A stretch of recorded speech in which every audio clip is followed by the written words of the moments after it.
I blink in the glare of the sun and catch my breath. Moshe! Darting forward, I grasp his small shoulders as my youngest son attempts to follow a large fat frog into the Nile River. No! I pull him back and clasp him to me. His lower legs are wet, and his tan leather sandals squeak with water as I set him back on the bank. I caught him in time before he had waddled too far into the nearby swirls and eddies of the river. He has not wetted his tunic, the one Pharaoh's daughter had sent for this journey. Nor did he meet any of the more dangerous creatures of the Nile. I breathe a prayer of thanks. Crouching down, I smile at him, taking his hand. Come, your new friend is waiting for you, I say with forced cheer, though my stomach clenches as I speak.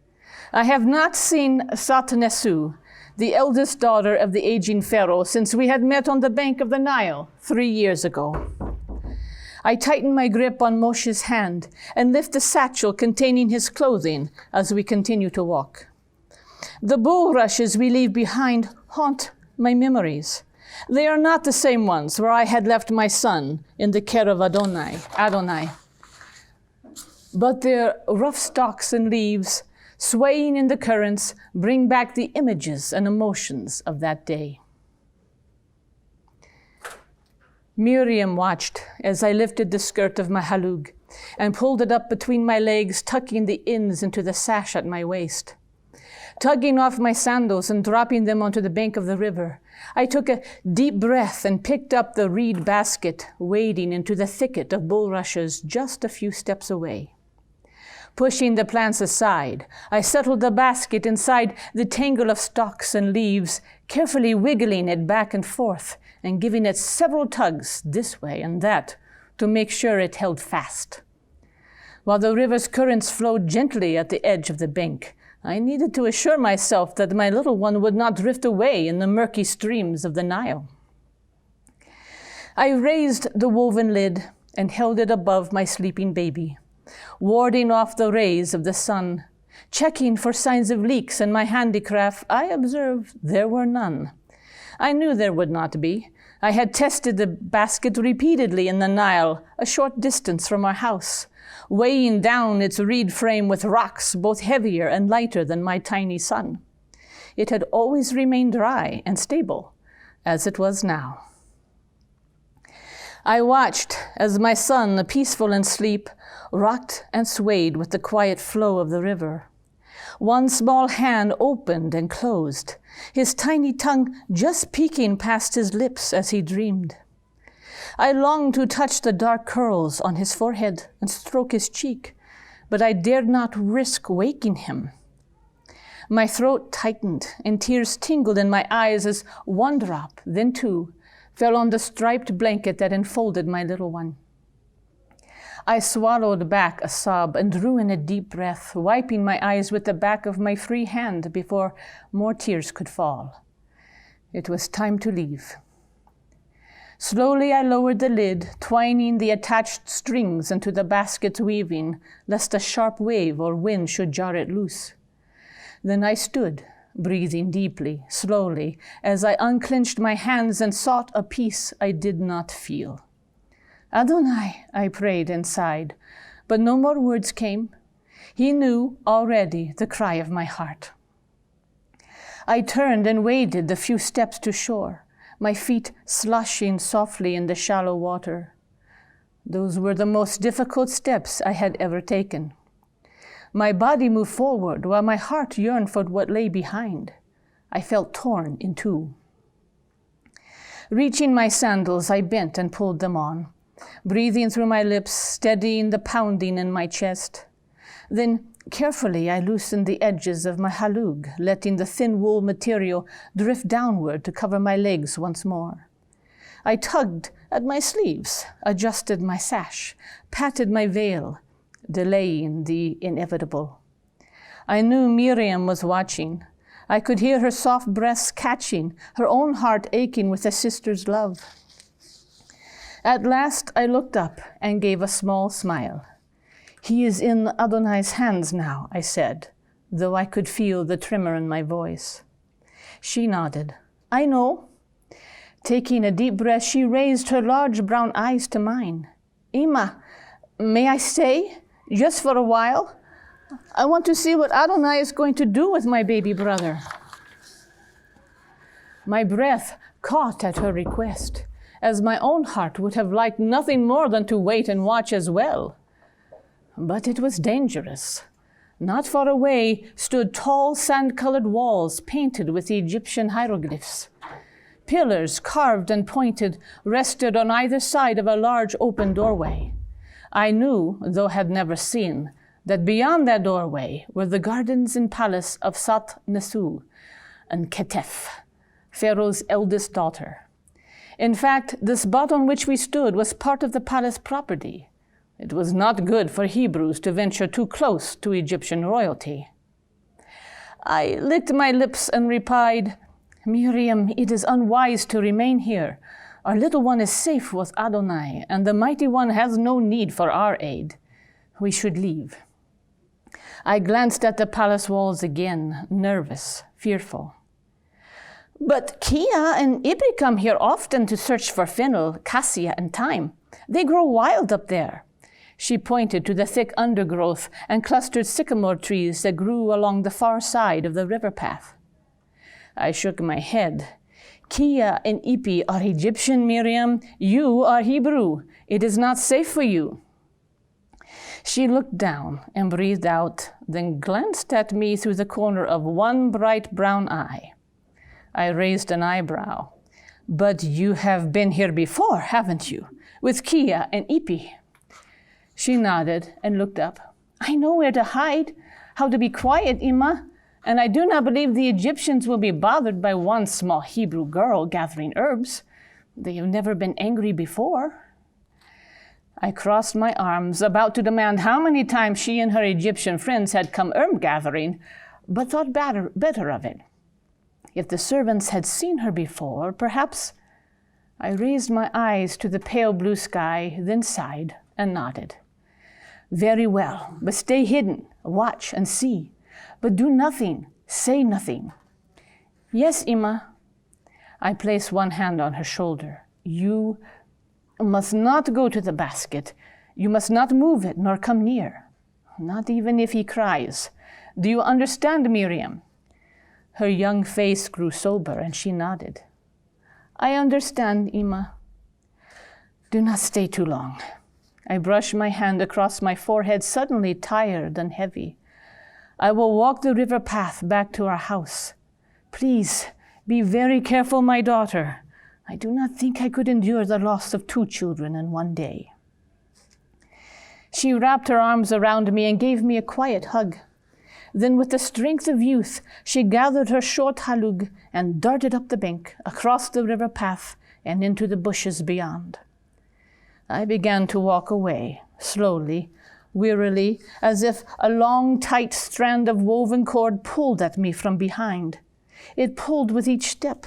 It pulled with each breath, until at last I could step no farther. The thicket of palm trees where we had rested earlier lured me into its green shade once more. And as I sat beneath the broad-leafed branches, tired and sad, I winced and rubbed at my breast lightly. Already the tingle that told me it was time to nurse my son had begun, but there was no son to nurse. I sighed, a sob sticking in my throat, my nose burning as tears demanded their freedom. But before I could give way to my sorrow, I heard a voice, distant, urgent, calling to someone. I leaned forward, pulling up my veil, pulling it back, and spied a small form running up the river path towards me. I blinked, clearing my eyes, then sucked in my breath. I recognized the short green halug and the long curly brown hair flowing out behind the figure. Miriam!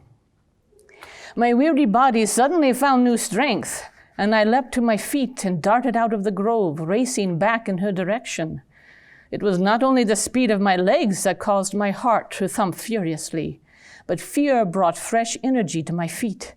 Images of ravenous crocodiles and angry Egyptians and water-soaked baskets filled my mind, and I thought my heart would burst with the terror I felt. We met halfway, each panting hard. Miriam bent over, hands on her thighs, drawing in deep breaths as I stood upright and tried to do the same. At last I had enough wind to speak. "What is it, Miriam? What has happened?"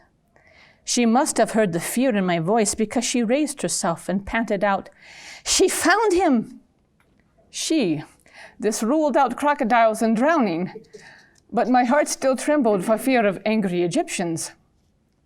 "Who is this she you speak of?" I demanded. Miriam breathed in again. "Sat-Nesu, Pharaoh's daughter. She found him." I took a step back. The vision, the woman's voice, the flash of gold, the white of royal linen. As I stood, astounded by the turn of events, Miriam grabbed my hand and laughed.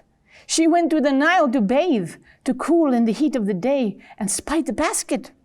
Her servants brought it to her, and when she opened it, you should have seen her face. It went from surprise to curious to, soft. She knows he is a Hebrew boy, and she plans to keep him. She needs a Hebrew woman to nurse him. I told her I would fetch one for her. She grinned as my eyes widened further. "I may have disobeyed a little, Ima, but you must wait for later to discipline me. Come, we must run now." I hoisted up my halug with my free hand, while Miriam pulled me along by the other. Our feet struck the dusty path in quick, even paces, though my breathing fought to keep up with my legs. I was neither as young nor as agile as my 10-year-old daughter. As we ran, I glanced up to the sky, and a prayer formed in my heart. "I'm sorry, Elohim Adonai, that I doubted you. A mother's heart fears too easily." Arriving, sweat wet and breathless, I paused to draw air into my chest before approaching Sat-Nesu and her maidservants. Then my brave daughter took me by the hand and led me to the princess, who was holding my son, wrapped in the striped blanket in which I had placed him. She swayed her body back and forth, patting the bottom of the blanket as she sought to comfort the baby within. He was crying lustily with hunger, and my overfull breast answered with painful twinges. She looked up as we approached, and I hurriedly knelt on one knee and raised both arms, elbows bent, hands cupped open in the proper manner of supplicants. I bowed my head, but peered at her from beneath my head covering. Miriam followed my example. "This is the Hebrew woman who can nurse my son." She raised her voice above my child's hungry cries. Miriam answered, "Yes, Sat-Nesu, this is she." I was impressed with the calmness in my daughter's voice. Everything inside me was shaking, especially as I tried not to show that the baby wailing in the ears of Pharaoh's daughter was mine. "Rise and approach." We stood and walked slowly, respectfully towards the royal woman, keeping our heads bowed slightly. The thinly clad maidservants scuttled away from us. I was uncertain whether it was because we were Hebrew, or because, after walking and running in the heat of the day, Miriam and I needed a cool dip in the Nile ourselves. Sat-Nesu seemed unaffected by our pungent aroma. She shifted the noisy bundle in her arms and held him out to me. "Show me you can nurse him." I breathed out and gently took my son's wrapped form from her, untied my halug, tugged it down on my left side, and began to nurse him. He quieted instantly, while slurping happily. My breast felt happy as well. I risked looking up at the princess. She was older than I, her skin a light olive, her hair most likely a wig, black and braided. But it was her eyes that stood out to me. They were a light hazel, soft, yet intelligent and alert. Her gaze met mine, and her lips twitched into a knowing smile. "I think you will make a fine nursemaid to my son. I will pay you the standard wages for your services." I bowed my head to hide my tears. "I am honored, Sat-Nesu." She sighed, and I raised my eyes to her. Her gaze reflected compassion, but her voice was firm as she spoke. "Even if I could find the Hebrew mother of this child, I could not return him to her. Pharaoh's edict still stands. I can only protect him as my own. I nodded, forcing my voice to speak. You are most kind, Satanasu. I am sure she would be most grateful. The princess reached out her hand to touch the back of my son's head. I have named him Mumosa, son of water, for I drew him from the waters of the Nile. She looked at me. What name would you Hebrews use for this? Moshe, I whispered. Moshe, she repeated, nodding to herself. They are similar. You may call him Mimosa or Moshe, but give him no other name. I would not have him confused when he returns to me. It will be as you say. She stepped back, straightening her shoulders and raising her chin. You must return Mimosa to me at the end of 3 years, as that is the allotted time for nursing in Pharaoh's household. I drew a shaky breath and nodded. It will be so. My voice was husky with gratitude and the foreboding of yet another separation from my little boy. Good. Here. She took off a gold arm ring and placed it in my free hand. This is the first of your wages. And this. She tugged off a gold ring etched with Egyptian symbols and slid it on my left pointing finger. By this all will know you nursed the son of Satanesu. He and you will be safe. This time no amount of blinking could hold back my tears. They slid down my cheeks and wetted my neck. The princess smiled. I must know where to send gifts to my son and to deliver your wages. What is your name and where do you live? I swallowed. I am called Jochebed, and my husband is Amram. He is a potter, and we live in the Hebrew quarter of Pir Ramesses, close to the river. She looked towards one of her servants, who nodded as if acknowledging the information. Very well. Go in peace, Jochebed. Once again her lips twitched in amusement as she glanced at Miriam. And I am sure this young herb harvester will be of great help to you. I bowed my head in respect, lifting Moshe from my breast and switching him to the other, covering us both with my veil as Miriam and I passed through the line of linen-clad maidservants. 3 years. Adonai had spared my son's life and had given me another 3 years with him, to hear him learn his first words, to see his first steps, to watch as he explored his world, to hold him, to hug him, to kiss his hair and tell him how much I love him, to listen as Miriam sings lullabies to him or songs of praise to the one who saved him and us.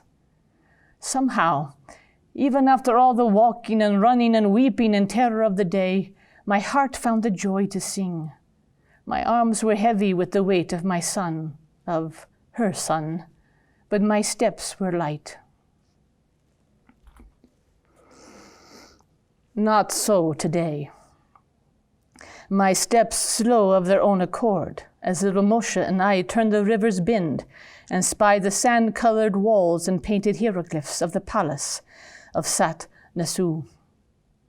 I adjust the strap of my satchel to a more comfortable position on my shoulder and carefully avoid looking at the thatch of bulrushes where I had placed Moshe's watertight basket. We pass by the bank where the princess had slipped her signet ring on my finger and gave me back my son for 3 years. 3 short, beautiful years.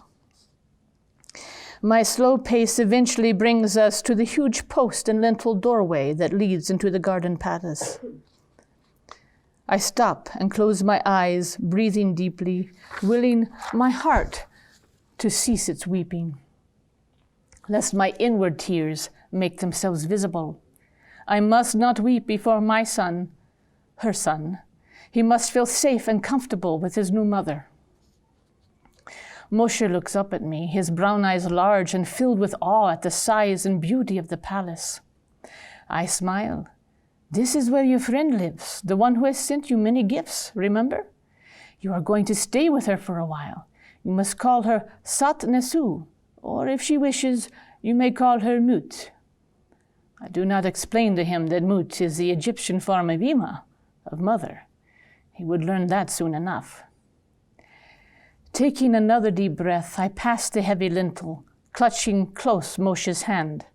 He grips mine tightly, but gazes around in wonder at the colorful flowers and shrubs and the trees in the long rectangular garden. Along the stone path, white rose bushes bloom, their sweet scent mingling with the herbs growing behind them. I study the roses as we pass by. I had never seen white ones, only the common red. I help Moshe as his short legs traverse the tall stone steps that lead into the interior of the palace. A man, bare-chested, wearing only a shendit, the pleated skirt of Egyptian males, steps up to us. His head is shaved, save for the top knot at the upper back of his skull, and his muscles ripple beneath tanned skin. I avoid looking at his chest. "You are the Hebrew nursemaid, Jochebed?" he asks. I nod and wave my hand above Moshe's head. "This is Mumose, son of Sat Nasu." The man eyes my son, his face impassive. Moshe looks up at him and grins. "You are strong." The Egyptian raises both brows, a faint smile edging his lips. I feel a surge of relief.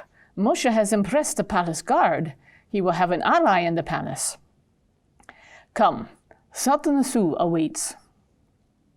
We follow the guards, passing by stiff stone statues of royal persons, male and female, of gods with human bodies and animal heads, and of animals themselves representing gods. Colorful hieroglyphs adorn the walls, some filled with gold paint reflecting the sun's rays from the skylights above. Incense hangs in the air, scented with fennel, and the musical notes of a lyre strummed by skilled fingers grow louder as we draw nearer to the living quarters of the princess. Moshe cannot drink in enough of the sights and sounds and smells of his new home, and I cannot drink in enough of Moshe. I keep glancing at him as we walk, memorizing his face, his eyes, the curls of his ruddy brown hair, the feel of his hand in mine. At last we arrive. Sat Nasu sits in a black wooden chair, more like a stool, wide and rectangular, on a raised dais. Her white linen dress, reaching to her ankles, is opaque, but leaves little to the imagination of the contours beneath. She nods, and I bend down on one knee, arms and hands raised in the proper form of subservience. "Rise," she says. I do. "Bring him to me." Holding Moshe by his hand, I lead him to the dais and place his hand in her outstretched one. She nods again, her hazel eyes alight with pleasure. He is even more beautiful than he was as a baby, and quieter. You have trained him well. "Pretty," Moshe says, touching her jeweled fingers. Then he climbs onto her lap.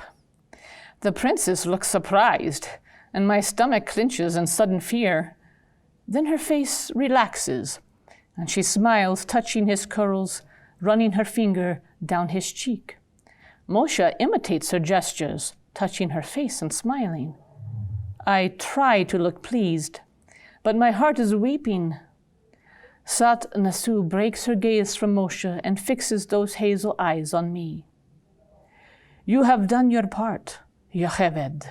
Now I will do mine. Mose will be a prince of Egypt. Never will his feet trod the mud pits, nor his back know the lash of a taskmaster. He will learn to read and write, and all the wonders of Egypt will be his to explore. We have saved this one, you and I." I merely nod. I cannot speak, lest my sorrow spills forth. Her gaze saddens for a moment. Then she breathes deeply, and her voice grows firm, powerful, the voice of Pharaoh's daughter. "Give my guard the signet ring you bear. It has warded you well, but when you leave this place, your bond to Mimosah is broken. He must not be conflicted. Once you pass through the gardens, you must never return. I close my eyes and swallow, feeling as if someone has struck a blow to my stomach. I am almost breathless, but somehow I find the words to speak. I understand, Sat Nasu.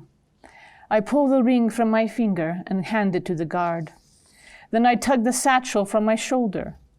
Here are the clothes you sent him.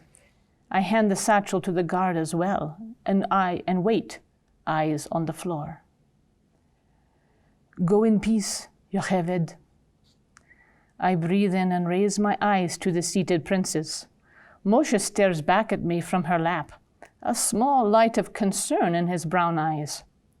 I smile at him and say, I have to leave now, Moshe, but your new friend will take very good care of you. Maybe you could sing her the song Miriam taught you.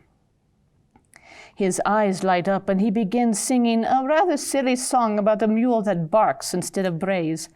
I'm sure he doesn't understand most of the words, but he has them well memorized. I slowly back up, watching until I am certain his full attention is on the princess. She smiles down at him as he sings. Turning on one heel, I move quickly as I can into the shadows until I pass through the door, his little voice still echoing in the hall. My sandaled feet slap loudly in the long hallway, and I clutch my head covering against my chest as I pass the images of Egypt's gods and goddesses, carved into the walls, shaped into statues, invading the very air I breathe through the incense burning next to bowls of fruit placed before small idols of Hathor and Bastet.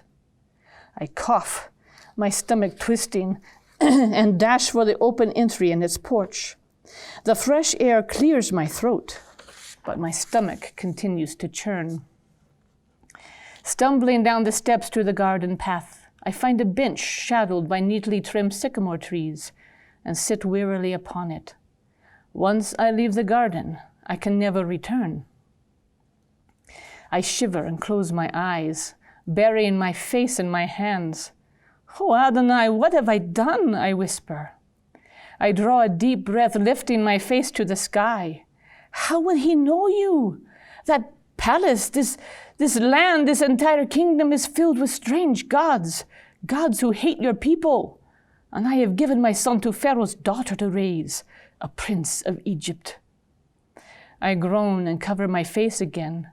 Had I wanted my son to live so much that I was willing to sacrifice his identity, his destiny, his relationship with the God of his fathers? Would he become as cruel and twisted as his adopted grandfather Pharaoh? How much Hebrew blood would stain his hands? A sob strangles my breath. Would it not have been better for him to die that day, the day he was born, than to face such a fate? Feet shuffle nearby, and I look up, tears blurring my vision. A form stands next to a bush. I blink, and his shape comes into focus.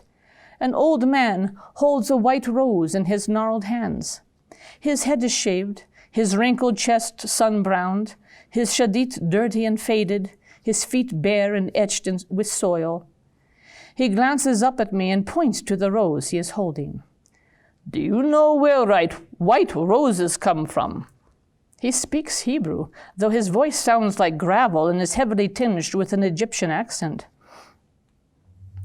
I swallow and shake my head, wiping my face with my veil. He sighs. I do not know either, but they do not grow naturally here.